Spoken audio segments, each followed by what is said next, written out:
اس کے بعد میں آپ صلی اللہ علیہ وسلم کے تعلق سے ایک بچہ ہے 7th کلاس کا، فراز احمد،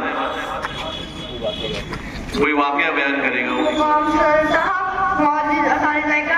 اور میرے پیارے دوستوں، السلام علیکم ورحمۃ اللہ وبرکاتہ. میں آج آپ کے سامنے حضور اکرم صلی اللہ تعالیٰ علیہ وسلم کا ایک سبق آموز واقعہ پیش کر رہا ہوں. بغور سماعت فرمائے. ایک شخص آپ صلی اللہ تعالیٰ علیہ وسلم کی خدمت میں حاضر ہوا اور کہنے لگا، یا رسول اللہ صلی اللہ تعالیٰ علیہ وسلم، میں جب بھی اپنے گھوڑے پر بیٹھ کر چنے یا کھجوریں کھانے لگتا ہوں تو اچانک گھوڑے کے ہلنے سے وہ چنے یا کھجوریں گر جاتی ہیں اور میں اسے اٹھا کر صاف کر کھا لیتا ہوں. یہ واقعہ بار بار پیش آتا ہے. آپ صلی اللہ علیہ وسلم نے فرمایا، جاؤ اپنے گھوڑے پر بیٹھ کر چنے اور کھجوریں کھاؤ.